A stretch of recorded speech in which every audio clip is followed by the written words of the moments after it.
Olá, sagrados e sagradas, tudo bem com vocês? Eu sou o Pedro e hoje estamos aqui para continuar nossa saga, falando um pouco sobre os orixás e entidades do terreiro para a vida.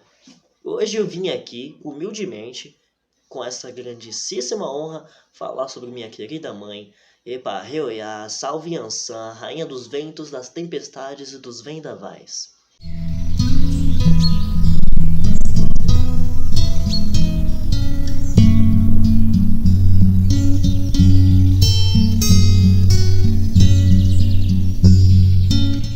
Hoje eu vou estar contando um pouquinho da história dessa orixá incrível e majestosa, a representante, assim, da força, do empoderamento feminino, e vou também estar falando algumas curiosidades sobre ela. Bom, na história iorubá, a Yansan é filha de Iemanjá e Oxalá, Iemanjá com Oxalá, e na sua juventude ela viajou por muitos e muitos reinos. Muitos reinos. Primeiramente passando pelo reino de Ogum, onde ela aprendeu a manusear a espada e ganhando o direito assim de usá-la. E também uma curiosidade é que Yansan e Ogum, por compartilharem esse amor pela guerra, pelas batalhas, por estarem à frente das batalhas ali do exército, Yansan seria quem assopra as chamas da forja de Ogum. É ela que instiga o fogo, aumenta as brasas, aquece o metal, por assim dizer, da forja de Ogum, para Ogum forjar as ferramentas, as espadas, os utensílios de agricultura, entre outras coisas, as armaduras e tal. E depois que Yansan foi para o reino de Ogum e aprendeu a usar a espada, ela passou para o reino de Oxaguian, aonde ele a ensinou a usar o escudo. Assim também fazendo com que ela ganhasse o direito de poder utilizar do escudo. Depois de passar pelo reino de Oxaguian, ela passou para o reino de Exu, onde ela aprendeu sobre o fogo, a magia do fogo, seus segredos, seus mistérios, além de ter aprendido realmente sobre magia. Foi no reino de Exu que Yansan aprendeu sobre magia. Depois do reino de Exu, ela passou para as grandes florestas de Oxóssi, para o reino do nosso grande caçador, onde ela aprendeu a caçar e a tirar a pele dos búfalos. E aonde, inclusive, usando a ajuda da magia que ela aprendeu com Exu, ela aprendeu a se transformar num búfalo. Tanto que tem as histórias de que Yansan se transforma em búfalo, se veste com couro de búfalo. Vem dessa parte aí. Depois de passar pelas terras de Oxóssi, ela, nos contos iorubá, fala que ela deu uma breve passada pelos reinos de Logum Edé, onde ela aprendeu a pescar. E depois de passar pelo reino do grande pescador, ela foi em direção aos reinos de Obaluaê, aonde ela aprendeu a controlar, a ter poder sobre os mortos, os eguns. Aprendeu a levá-los ao Orum. Tanto que ela, junto de Obaluaê, são quem guiam os eguns ao Orum. Do Aê, que é a terra, até o Orum, que seria o plano espiritual. E com Obaluaê, ela também buscava aprender a conhecer o próprio rosto e a aprender sobre os mistérios que a cercavam. E também foi lá que, após passar pelo reino de Obaluaê, ela foi para o reino de Xangô, que por ela pensar que, como ele era o rei mais vaidoso de todos os reinos, ela aprenderia sobre a riqueza. Porém, muito pelo contrário, foi lá com Xangô que ela aprendeu o verdadeiro amor. O amor puro, verdadeiro, na sua forma mais sincera. Com Xangô, ela ganhou o coração de Xangô e Xangô também se apaixonou perdidamente por ela, assim como ela por ele. Ele a ensinou a ter poder sobre os raios, e inclusive tanto que eles são um casal do Dendê, sabe? Essa ardência, essa chama, tanto que os dois são orixás de fogo. Apesar de Yansan ter o controle sobre os ventos, tempestades e até sobre os raios, ela é considerada uma orixá de fogo, assim como Xangô. Então eles são o casal do Dendê. Na mitologia Yorubá diz também que Yansan é irmã de Oxum, Obá e Oxóssi. Ela teve 2 maridos, sendo eles Ogum e Xangô. Ogum, como o grande caçador que ele é, um certo dia estava à beira de um rio caçando um búfalo. Estava lá na espreita para caçar esse búfalo. Só que, enquanto ele observava o búfalo chegou mais perto da água e se revelou uma bela mulher, uma bela e majestosa mulher.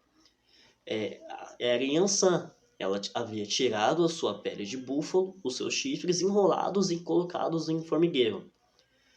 E Ogum se apaixonou por ela. E depois de Yansan se banhar nas águas daquele rio, ela foi ao mercado, que foi quando Ogum teve a deixa para esconder assim a pele e os chifres de búfalo de Yansan. E aí ele foi até ela, falou que sabia de que ela era, que ela vestia aquela roupa de búfalo, que ela virava um búfalo realmente, e falou, e se declarou, pediu para casar com ela e tal. Só que ela, de primeira, ela acabou recusando, mas mais pra frente ela aceitou. Tanto que ela tem 9 filhos.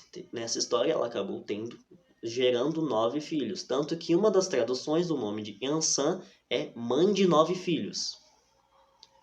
Tanto que, assim como Iemanjá, ela também é considerada uma grandiosíssima mãe. E um certo dia, com ela casada com Ogum ainda, Ogum foi visitado por seu irmão Xangô, que ao avistar, diz a história, que ele ao avistar a Yansan, ele se apaixonou perdidamente por ela e ela por ele. E eles acabaram fugindo juntos e permaneceram juntos. Bom, esse é um pequeno trecho de uma das histórias de Yansan. O seu dia de homenagem seria em 4 de dezembro e o seu dia respectivo da semana, que assim é o melhor dia para você fazer oração, acender uma vela para Yansan, seria na quarta-feira, que seria o dia representando a Yansan. Outra curiosidade de Yansan é que ela, junto de Ogum, ela está ali junto de Ogum no trono da lei e da direção divina.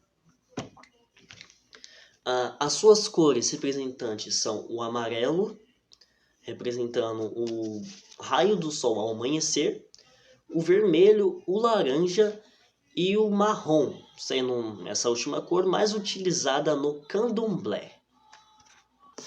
Yansan tem força de atuação no chakra frontal, junto a Xangô, que é ali o chakra do terceiro olho, por assim dizer. Considerado o chakra do terceiro olho, que é o que nos dá a visão, tanto de futuro como de ações, o que nos deixa na linha, por assim dizer. Tanto que são 7 chakras ligados aos 7 pecados capitais. O chakra frontal também representa o pecado da ira. Então, Yansan, assim como Xangô, ajuda a gente a lidar com a nossa ira. O contrário, o oposto desse lado negativo do chakra, o positivo de ira, seria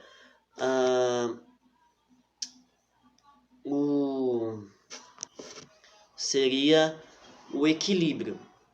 Yansan e Xangô tomariam a frente desse chakra para ajudar nós a nos equilibrar. Esse chakra rodando no sentido certo, estando em equilíbrio com os outros, nos traz equilíbrio e nos ajuda a lidar com a nossa ira. Lembrando que também não é exatamente ruim o chakra pulsar nesse sentido de ira. Você pode usar todos os lados negativos do chakra de uma forma positiva. Por exemplo, você pode usar a inveja como um degrau para subir, para correr atrás daquilo que você está invejando, almejando. Então, tem esse sentido ruim da ira, mas também tem um sentido bom do equilíbrio. O cristal representante de Yansan é o quartzo rosa, que a sua energia pulsa assim, muito pro relacionamento, pro amor, pro sentimento. Os seus instrumentos, os instrumentos de Yansan seria o Eroeshin, que seria um instrumento feito de rabo de cavalo, ou de búfalo, ou boi, que é o que ela controla os ventos, e guia as almas para o Orun. Ela também tem a sua espada e um chifre de boi, que costuma ficar em sua cintura. Ela também tem o Adé, que seria uma espécie de máscara, por assim dizer, de vestes tradicionalmente vermelhas, às vezes laranja, com algumas com braceletes e pulseiras de ouro ou cobre. A Yansan, ela trabalha muito assim no sentido de movimentação de energia, tanto que ela guia, junto de Obaloaê, os espíritos mortos. Ela trabalha muito no sentido de energia, assim, movimentação,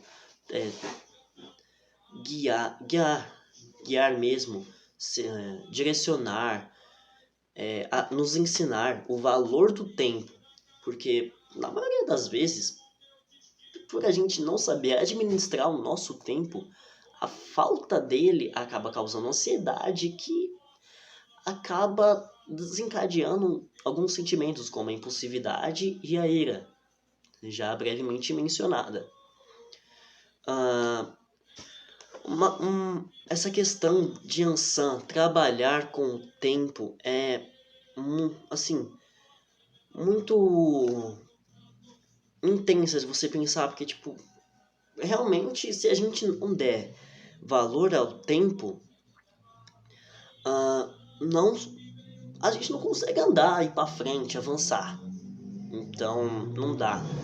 Tanto que uma outra forma que Yansan também é conhecida é Oya, que seria Odo Oya, que seria o nome de um rio da Nigéria, na África, que é um rio Níger, se não me falta a memória, que teria uma outra representação, tanto que tem Oya e Oya Tempo, que já foi há muitos tempos, era meio que confundida ali com Yansan, por as duas estarem nesse negócio de tempo, direção e tal.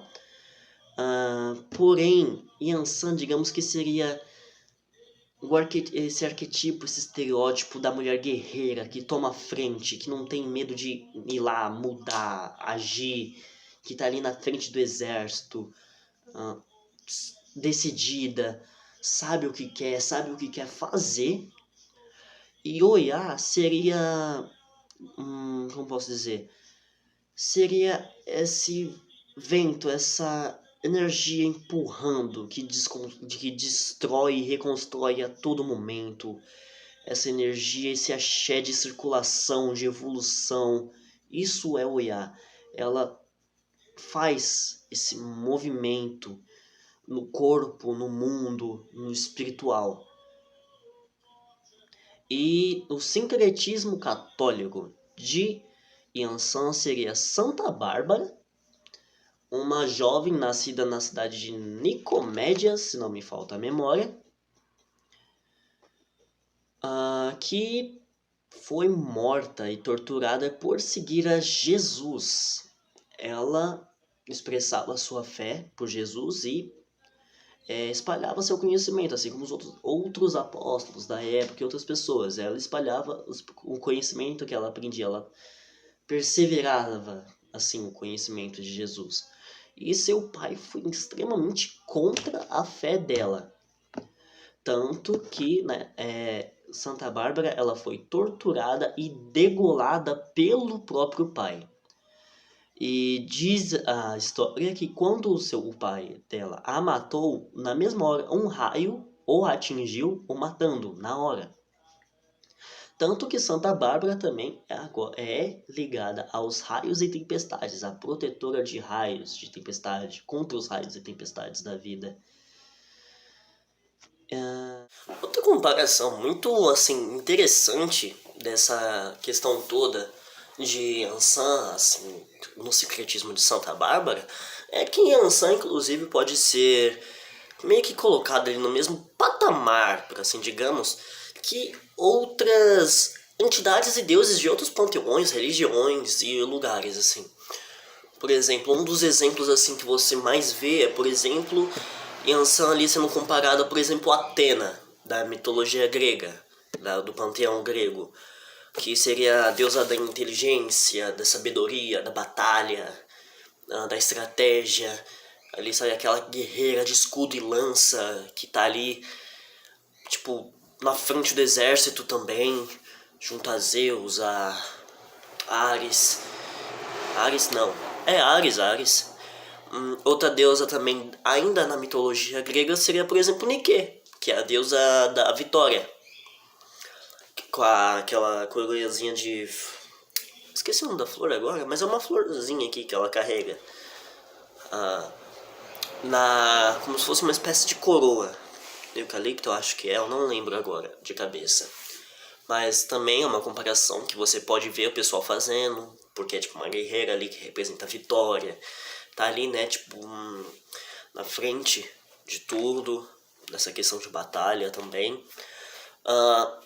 Um outro exemplo, assim, mais fácil de você ver Yansan sendo colocado, assim, em par de igualdade, por exemplo, seria no panteão egípcio, Anat, se eu não me engano é a pronúncia, que seria a deusa da guerra egípcia, que ela veste lá uma roupa com a estampa de pantera e usa uma lança também. Inclusive lança também é considerada assim uma arma de vitória, muito assim colocada em deusas, a lança. Que a Nath também é a deusa da guerra, ali a deusa do combate, aquela mulher guerreira que se impõe, tem uma personalidade forte. E isso também passa para os filhos de Ansan. Tanto que tem as características que falam que o filho de Ansan é barraqueiro e tal. Mas filhos de Ansan costumam ser muito extrovertidos, falar muito o que sente. E essas questões, assim. Ser mais transparentes, assim, sobre o que pensam, sobre o que sentem. Bom, acho que é isso que eu tenho para falar de minha querida mãe Ansan. Essa guerreira que tá sempre à frente de tudo, assim, de peito aberto, manda pra mãe, que a mãe peita e isso aí. E a sua orixá é incrível. E eu não tenho muito mais o que falar dessa mãe que é assim tão poderosa, esbelta, assim tão única, sabe? Eu não tenho palavras para descrever. Bom, é isso aí. É o que eu tenho para falar hoje. Bom, se quiserem mais informação, conhecer assim mais sobre Yansan, assim como outros orixás e entidades, também tem o nosso curso, Umbanda Sem Dogma, que vai estar em algum lugar aí na descrição, um endereço de contato para você estar falando com a equipe do Templo Flor de Lis, para poder estar assim adquirindo o curso, ok? Eu tô aqui de novo para pedir um like, um joinha, para vocês ativarem o sininho de notificações, porque esse ano vai ser recheado de conteúdo, para vocês se inscreverem e deixarem aquele comentário maroto, porque, né, dá aquela ajudada, dá aquela, né, estimulada a nós aqui continuar trazendo esse conteúdo que é da hora, ser assim, conhecer mais sobre a experiência das pessoas com alguns orixás e conhecer um pouquinho dos orixás de quebra, algumas curiosidades, uns pontos assim que não são tão falados. Isso aí. Tchau, sagrados, até a próxima. Tchau.